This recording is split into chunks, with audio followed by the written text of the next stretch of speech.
So how do you know when the right time is to refinance your VA loan? If you purchased any time in the last, say, 18 months, it may be a good time to do it now. If your rate is, say, 6.75, 7%, maybe 7.25, rates now are definitely lower than that. So now we need to look at what is possible for your loan and what does it take to get there.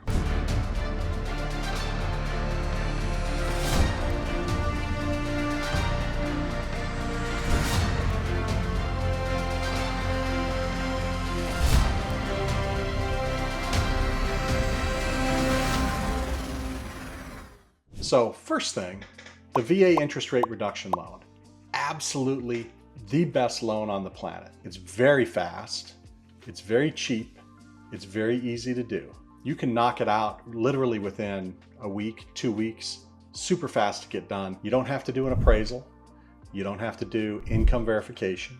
You don't have to do job verification. Frankly, we have options where you don't even need a credit score. So if your credit score is horrible, but you've actually made your payments for the last 3 months, you can still do a VA interest rate reduction loan. But there are a lot of people out there that are advertising, whether it be the stuff you get in the mail, because I know if you've got a VA loan, just like I have a VA loan, you get stuff all day, every day in the mail. Literally almost every single day I go to my mailbox and there's somebody throwing out these crazy numbers. They're saying, oh, like I saw one yesterday.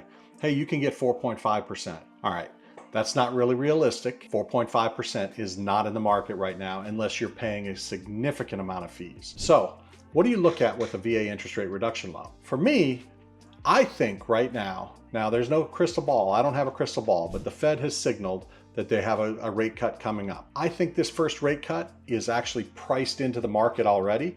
I don't think if the Fed comes out this week and says, hey, we're going to lower rates 0.25%, I don't think mortgage rates drop 0.25% right away. I think it's priced in. The market is usually pretty good at doing that. They've also hinted, though, that they're going to continue to lower rates through the end of the year. There might be even another rate cut late in the year, or definitely into 2025. Really do anticipate, most of the market anticipates, that we're going to see a number of rate cuts over the coming couple of, probably a year or so. Right now, should you do an interest rate reduction loan? If you could do a refinance of your home for even as little as an 1/8% and it was genuinely free, meaning there weren't any costs added into your new loan balance. Like if somebody came up to you and said, hey, you owe $300,000 at 7%, how about you just owe $300,000 at 6.875? If they literally didn't change your loan balance at all, that would be a good deal. That would be definitely worth doing. Right now, based on the factors that we have in play, where we think interest rates are going to continue to fall, you can maybe grab a spot going from, say, 7% down to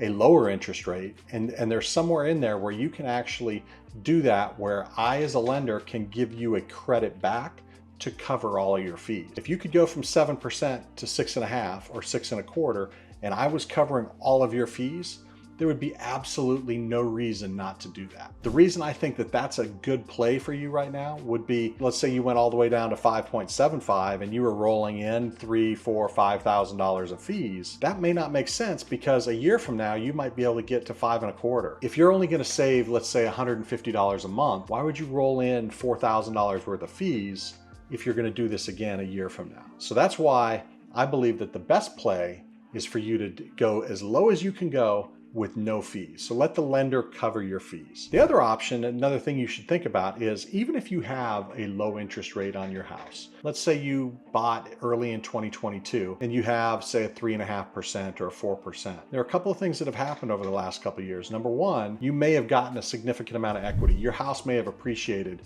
quite a bit. I mean, I've seen people that were getting 10, 15, 20% year over year on their home. So 2-3 years from now, maybe you have $40,000, $50,000, $60,000 of equity in your house. If this is a house you're going to stay in for a long time, now let's think about how we can actually use the equity in your house to put you in a better financial situation. So let's say you're at 4% interest on a $300,000 loan, but your house is now worth $400,000. You've got $100,000 of equity. And now let's say you've made some maybe financial missteps, or maybe the economy was a little bit rough on you and your family, and so you've run up a credit card. And let's say you ran up $50,000 of credit card debt. It's not uncommon for me to see a borrower that has $30,000, $40,000, $50,000, $80,000 of credit card debt. That credit card debt, number one, you're paying 25% interest. But the other part about it is it's compounded daily. So that interest, that your effective rate on a 25% interest is actually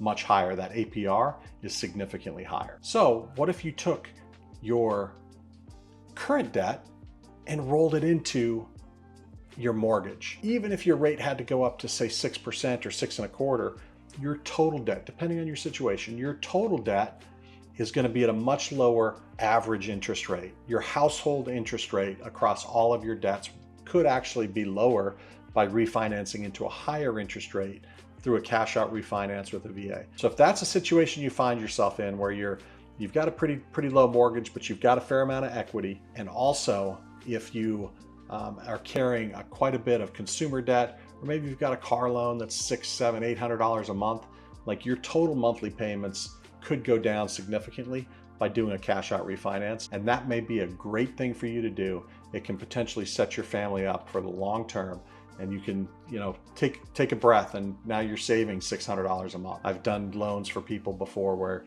it was maybe you could save $2,000 a month by consolidating all your debt into one mortgage payment. And it really cleans up your life and allows you to look ahead without dreading like living paycheck to paycheck and all that sort of stuff. So those are a couple of the considerations I would give you. Going back to the beginning, number one, on an IRRRL, right now, based on the fact that I really do believe that we're gonna do another IRRRL a year from now. So if you're gonna do an IRRRL, make sure you do it with no fees added to your loan. And then number two, if you're in a position where your house has gained quite a bit of equity, potentially think about looking at that equity and seeing how you could maybe leverage it to benefit you and to benefit your family. Thanks a lot. I hope that helped. Have a great day.